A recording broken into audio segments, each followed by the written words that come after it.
I don't want to review Lego sets anymore. Why?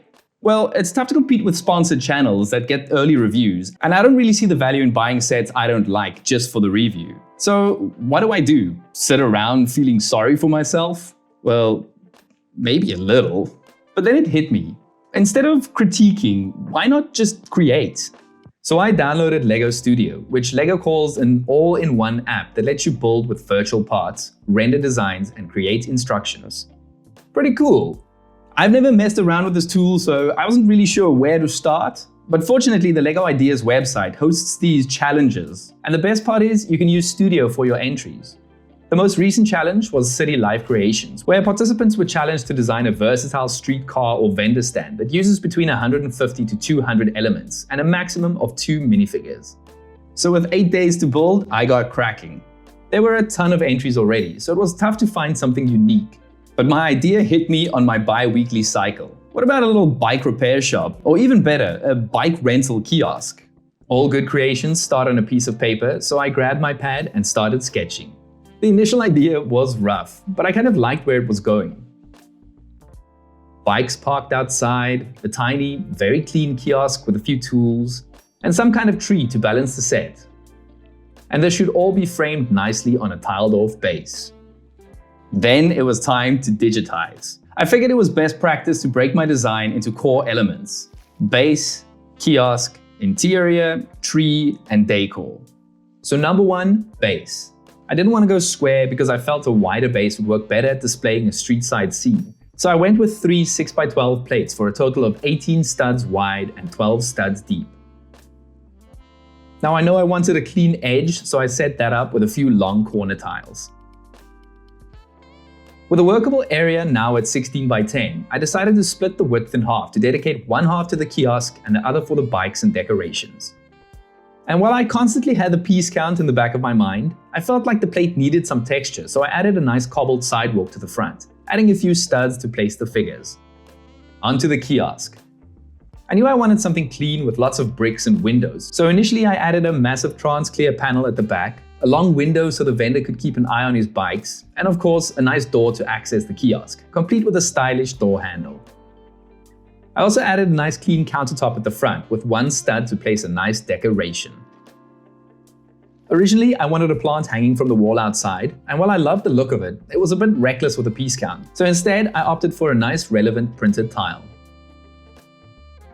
I wasn't sure how to style my roof at first, so I browsed through some of the parts available and really liked all these curved slopes, especially the corner ones.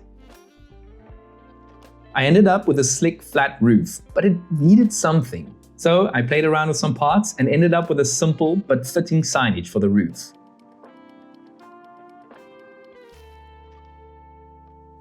Welcome to Peddler's Bike Rental Kiosk.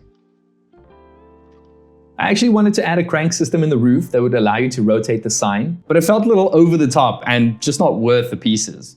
For the interior, I knew I wanted some refreshments, helmets and tools, but with a limited space and the fact that I remembered I probably needed a cash register, I had to make the call and sadly remove my window at the back. This allowed me to build a little counter and hang things on the wall, like the symbolic adjustable wrench that probably never gets used. I also kept the snacks to a minimum, opting only for a brick-built refrigerated cabinet with an assortment of drinks. And popping that into the kiosk left me with enough room to place a figure or even 2. So initially I placed the kiosk on top of the plates, but I figured I could save some pieces by removing some tiles and sinking the kiosk into the foundation.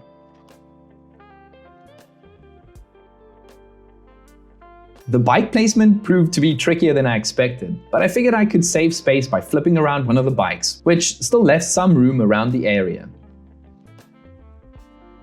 And for the tree, I figured it needed some garden bedding, and with the extra space at the back, I ripped up some tiles and threw in some dirt.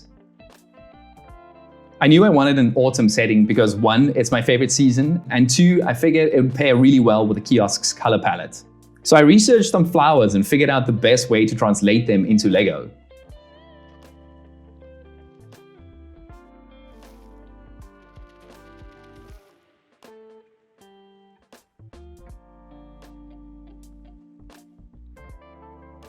The tree was my biggest challenge. While I love Lego trees, it's just not my favorite thing to assemble. And I knew I was going to have to strike a balance between piece count and leaf density, so I went through quite a few versions.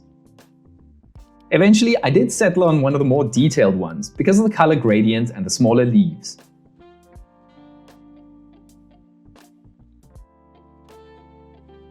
And with that, my build was essentially done.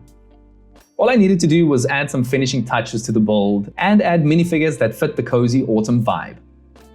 Just look at that jersey and mustache combo. Perfect. Rendering the completed model in various angles took forever, so I figured I'll go about my day and let the PC do the work. And once it was done, I could finally create my entry and send it off for review. I know that my design isn't the most mind-blowing thing ever, but I'm really happy with my first go, and I hope other people will like it too. If my build is approved, it'll wait to get reviewed by LEGO experts who would select 15 sets to move to the fan voting phase. The winner of the fan vote will get to see their build turned into an actual LEGO gift with purchase set. So who knows, maybe I'll actually be able to hold my own official set in my hands one day. This was a really cool experience for me, and I think I'll definitely continue creating builds for the LEGO Ideas platform. Anyways, let me know what you thought of my set. Which tree did you prefer? Let me know in the comments below, and please consider liking and subscribing to the channel if you liked this video. And as always, thanks for watching.